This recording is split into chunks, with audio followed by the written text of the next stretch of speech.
umunyamabanga wa leta muri Minisiteri y'Ububanyi n'Amahanga ushinzwe ubutwererane bw'akarere General Retired James Kabarebe yasobanuye uburyo Perezida w'u Burundi Evariste Ndayishimiye ngo yahinduye gahunda y'amahoro yari yarasinyiye nk'umuyobozi w'umuryango wa Afurika y'Uburasirazuba akajya kurwana urugamba rudakwiriye ku ruhande rwa Repubulika ya Demokarasi ya Kongo ihanganye n'umutwe wa M23. General Kabarebe yabivuze ubwo yagezaga ikiganiro ku bayobozi b'imitwe ya politike yemewe mu Rwanda aho bari mu nteko rusange idasanzwe ku kibazo cy'umutekano wa Kongo n'ingaruka gifite ku Rwanda. General Kabarebe yibukije amateka maremare y'intambara ya Kongo n'umutekano muke waranzwe mu burasirazuba bw'iki gihugu ahanini bitewe n'inyungu abantu batandukanye baba bashaka.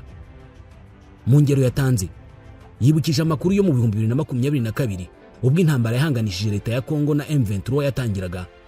Perezida Evariste Ndayishimiye w'u Burundi wari uyoboye umuryango wa Afurika y'Uburasirazuba ngo yasinye amasezerano ashyiraho ingabo zishinzwe amahoro zo muri uyu muryango zari zifite ubutumwa bwo guhosha no guhagarara hagati y'abarwanaga.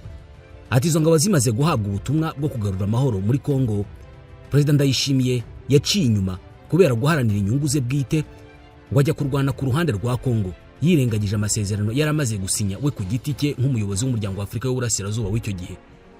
General Kabarebe aha niwe yasobanuye ati yambuye umwambaro w'amahoro ashyiramo umwambaro w'intambara.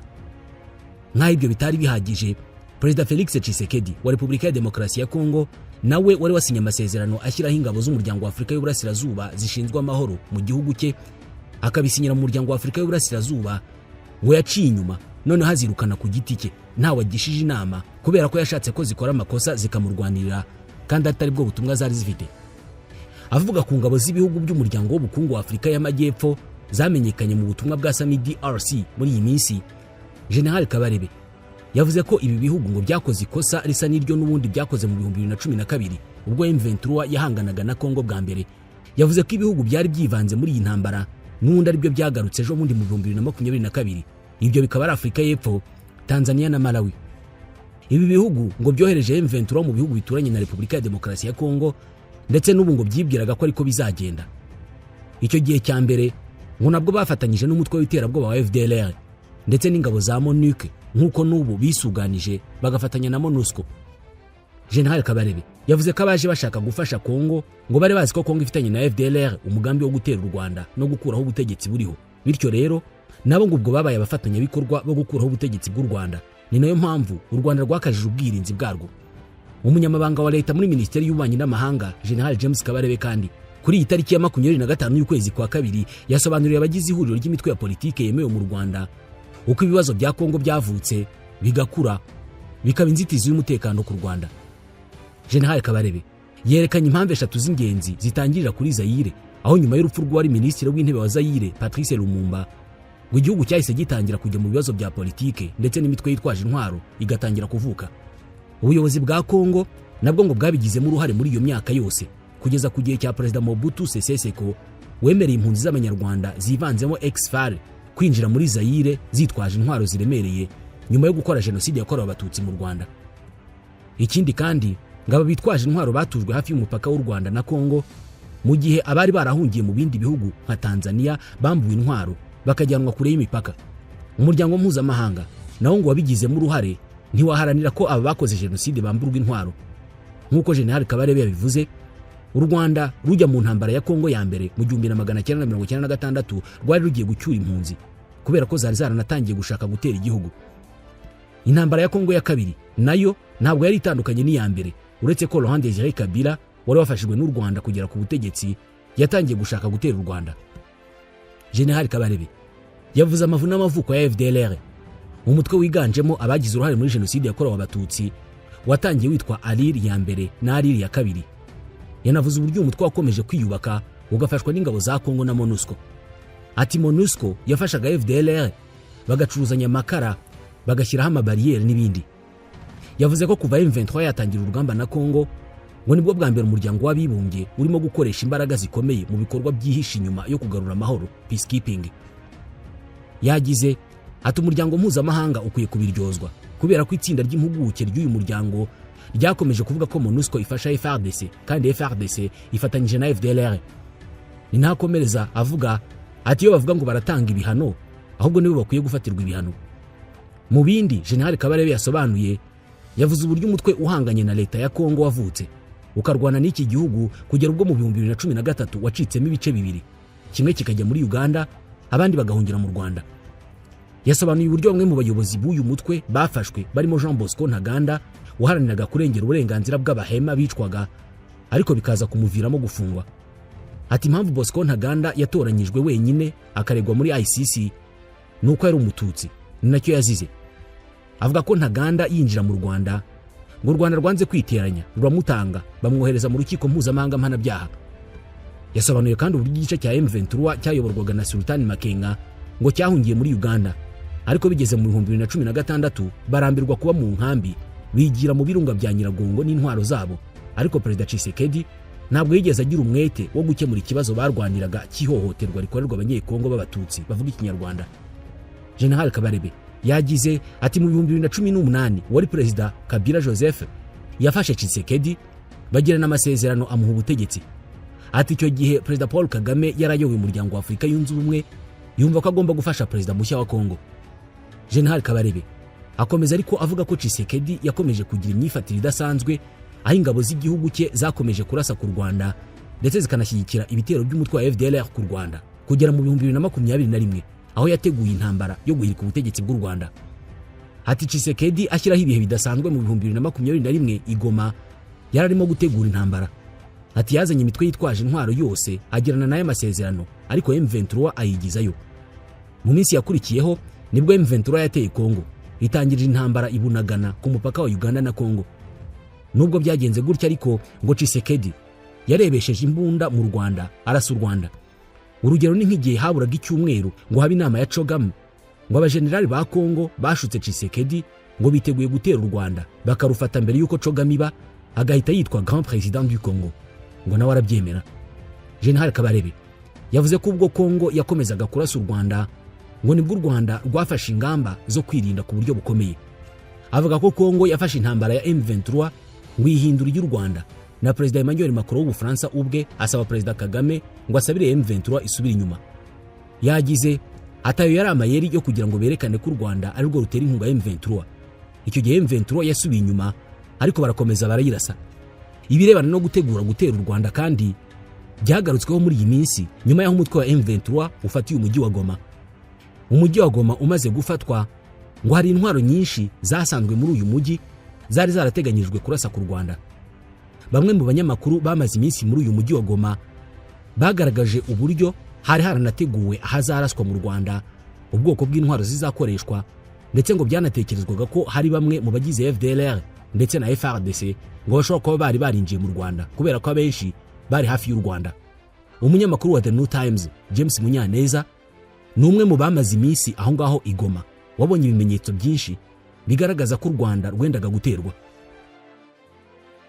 Ni intwaro zari zirunze muri Goma cyane cyane ahantu habiri. Hari muri Goma hafi y'ikivu ahantu hari Amare ni ububiko bw'intwaro nasanze kontineri zirenga 40 z'intwaro zifite ubushobozi bwo kuba harimo miziri nyinshi zifite ubushobozi bwo kuba zarasa mu birometero 40. Iyo uvuze ibirometero 40 uvuye Goma ushobora kurasa muri Nyabihu. Hari intwaro zitwa BM21 Glad ni rocket launchers zifite zagera ku 18 ubwo ziraziba aho bazimountinga babyita k'imodoka zazo aho bazimountinga ariko ubwazo mu rockets ubwayo agera ku bihumbi birenga 2 mu isekonda 20 ashobora bayita salvo of artillery gunfire nubwo ngo ni umuriro w'amamizire hashobora gusohoka mizire ama rockets agera kuri 40 mu masegonda 20 ni ukuvuga ngo buri segonda hashobora gusohoka rockets ebyiri exactly kuko kiba gicira ni salvo, nta mwanya wabona. Ibyo nibyo uvuga byarasa mu karere ka Nyabihu bikanarenga ndetse aho byari birukurikije birigoma aho ngaho byari aho byari hari izo bita 122 RM70 BM launchers capacity distance ni imwe, nabo bafashe ibirenga ubushobozi ni bumwe, ubushobozi ni bumwe na ziriya biharasa kugera kuri metero 40 kilometero 40 zirenga. Amahauza D30 igomni uzo zari kuri airport nabashe kubona ebyiri. Ni warabonye muri story ni amahoza abiri hagati y'ibifaru yo tanks yarane yo ku airport bahafatiye. Amakatusha urebye katusha zari zihari zari zifite ama rockets arenga 1000 nayo kuri hahandi hafi y'ikivu kuri muri za kontineri. Amakatusha kugira ngo wumve ukuntu yazengereje ibihugu bitandukanye ku isi mbere yuko Israel ibona tekinoloji ya Iron Dome muri 2011.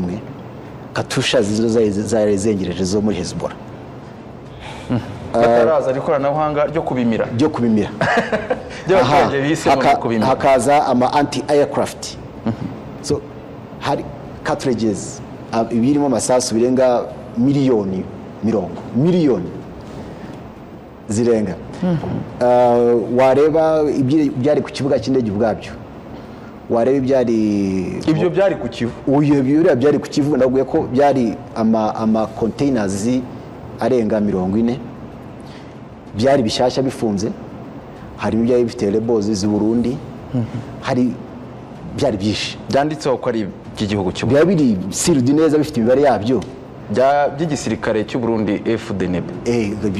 Byari bifite nukuvuga ngo buri container ibaga iri sealed neza. Nukuvuga ngo urebye iriya attack yabaye kuri Goma yatunguye ku region, kuko ngira ngo ntago bibazaga abantu basirikare barenga 60,000 harimo ingabo za Kongo, aba SADC, aba milisi ba Wazalendo, aba FDLR, aba UN forces cyane muri FIB. Ntago bumvaga yuko batsimbura kuko ntago babonye umwanya kugira ngo babashe gutwara izo containers uko zari zirangaho, kandi ubwo M23 yamaze gutwara izirengana no iziri hafi zikabakaba nazo 40 yari zivanye hangaho. So usaje bavuga ati ni ma containers hafi jana yaratetse hariya ku buryo umuntu yose ntaga ama container yo kurwana n'umutwe w'igeshyamba witwa M23 umutwe w'inyeshyamba abantu bangahe bangana barya no se M23 afite tuvuge indege z'intamba imiziri zo kumanura indege ntago zari zigamije M23. Ama sniper weapons ari guided targeted ari GPS guided bamudahusha bakoresha ikoranabuhanga rya drones. Hari CH4 y'Abashinwa, hari kamikaze, hari amandi combat na surveillance drones zandi. Urebye nk'ejo ubone nk'iya rashe makanika wo muri twirwanaho bavuga yuko yavuye Kisangani ibirometero byinshi, ngo ni drone ishobora kugenda ikagenda ibirometero birenga 40 ingahe igahagarara igategeza target igahagarara mu kirere amasaha 10 nangahe. Kandi iri guided na GPS ni technology iri hejuru cyane. So harimo technology cyo nabasha kubona iri hejuru cyane. Umubare w'intwaro, umubare w'ubushobozi bwazo wari wabona guti ntago ari ibintu byo kurwanya mu by'ukuri. Nkuko naganire n'abantu bo muri military bo mu nzego za gisirikare ba expert, ntago ibintu byari byo kurwanya M23 gusa, ndetse nta nubwo byo kurwanya u Rwanda gusa, no gusiba cyo kuruza u Rwanda kuri map. Urebye capacity bari bafite hariya. Iby'ibihano ku Rwanda bimaze iminsi bivugwa uyu munsi ku itariki ya 25 y'ukwa kabiri byabaye nk'ibigana mu nzira abanyekongo batishimiye, kubera ko inama y'abaminisitiri b'ububanyi n'amahanga mu bihugu bigize umuryango w'ubumwe bw'Uburayi yanzuye ko u Rwanda rutahita rufatirwa ibihano kubera ibirego rushinjwa mu ntambara zimaze imyaka mu burasirazuba bwa Kongo, ahubwo ibyemezo bya politike bizafatwa ngo bizagendera ku bikorwa bigezweho. Iyi nama yateranye ku itariki ya 24 muri uku kwezi. Mu bibazo by'ingenzi byari ku murongo w'ibyigwa harimo n'ikibazo cy'umutekano muke muri Repubulika ya Demokarasi ya Kongo. Hari ibihugu bimwe by'Uburayi nk'Ububirigi byari bimaze iminsi mu icengeza amatwara rigamije gusabira u Rwanda gufatirwa ibihano. Nyuma y'iyi nama umuryango w'ubumwe bw'Uburayi watangaje ko utazakora nk'ibyo Amerika yakoze byo gufatira ibihano bamwe mu bayobozi b'u Rwanda, ahubwo ngo hashobora kurebwa icyakorwa hagendewe ku birimo kuba. Perezida wa Repubulika Paul Kagame aherutse kubwira Jeune Afrique ko aho kugira ngo igihugu kibure umutekano yahangana n'ibiwuhungabanya atitaye ku bihano. Ati ibihugu bimwe bifite uruhare muri iki kibazo nk'Ababiligi n'Abadage bahoze ari abakoloni bari kudutera ubwoba bitwaje ibihano kubera ko ndimo guharanira uburenganzira bwanjye, barumva bantera ubwoba. Ati byumvikane neza, aho guhitamo hagati y'ibibangamira umutekano no gufatirwa ibihano, nafata intwaro yanjye nkahangana n'ibigamije kungirira nabi ntitaye ku bihano. U Rwanda rumaze igihe rugaragaza ko ntaho ruhuriye n'umutwe wa M23 umaze igihe uhanganye na leta ya Kongo. U Rwanda rwagaragaje kenshi ko iki kibazo kizakemurwa binyuze mu nzira y'ibiganiro aho kuba intambara yashyizwemo ingufu n'ubutegetsi bwa Kongo. Ibiganiro bya Rwanda byahujwe n'ibya Nairobi byahawe abahuza bashya barimo Olusegun Obasanjo wabaye perezida wa Nigeria, Haile Mariam Desalegn wabaye minisitiri w'intebe wa Ethiopia na Uhuru Kenyatta wayoboye Kenya. Biteganyijwe ko mu mpera z'iki cyumweru hazaba inama yo ku rwego rw'abaminisitiri b'ububanyi n'amahanga ikazafata icyemezo kuri raporo y'abagaba bakuru b'ingabo b'umuryango wa Afurika y'Uburasirazuba n'umuryango SADC, ikanashyiraho umurongo w'ibiganiro bya politike binyuze mu biganiro bya Nairobi na Rwanda byahurijwe hamwe. Ibi birakekwa ko ari byo byanatumye Repubulika ya Demokarasi ya Kongo ifata icyemezo cyo guhagarika by'agateganyo kohereza amabuye y'agaciro ya cobalt mu mahanga mu gihe cy'amezi 4. Urwego rw'iki gihugu rushinzwe ubugenzuzi bw'isoko ry'amabuye y'agaciro y'ingenzi ARECOMS ku itariki ya 24 rwasobanuye ko iki cyemezo ngo cyatewe n'ubwinshi bwa cobalt irimo kugurishwa ku rwego mpuzamahanga, ubwo bwinshi bugatuma igiciro cyayo kigabanyuka. Perezida w'inama y'ubutegetsi ya ARECOMS Patrick Mpoyi yasobanuye ko iki cyemezo kireba ibigo byose bicukura cobalt, byaba ari ibito, ibiringaniye ndetse n'inganda zitunganya. Yavuze ko mu mezi 3 ari imbere uru rwego ruzagenzura uko isoko rya cobalt rizaba rihagaze ku rwego mpuzamahanga, bikazaba bishoboka ko rwakuraho iki cyemezo. Muri iyi minsi nyuma y'aho umutwe wa M23 ufatiye umujyi wa Goma ndetse na Bukavu, birasa naho aribwo harimo gufatwa ibyemezo bikomeye cyane kubirebana n'iyi ntambara. Igisirikare cya Afurika y'Epfo nacyo ubu cyatangaje ko abandi basirikare bacyo bakomerekeye mu mirwano yabereye mu burasirazuba bwa Repubulika ya Demokarasi ya Kongo bazacyurwa muri iki cyumweru. Iki gisirikare cyatanze aya makuru nyuma y'aho abasirikare bacyo 129 bakomerekeye bikomeye muri iyi mirwano bageze muri Afurika y'Epfo mu gitondo cyo kuri itariki ya 25. Mu itangazo ry'iki gisirikare cyemeje ko abasirikare bakomeretse bikomeye bakeneye ubuvuzi bwihuse ngo bamaze kugera mu rugo bavuye muri Repubulika ya Demokarasi ya Kongo, kandi ngo bazahabwa ubuvuzi bwo ku rwego rwo hejuru. Abandi bazagera muri Afurika y'Epfo muri iki cyumweru. Aba basirikare barimo ababuriye ingingo z'umubiri zirimo amaguru muri iyi mirwano.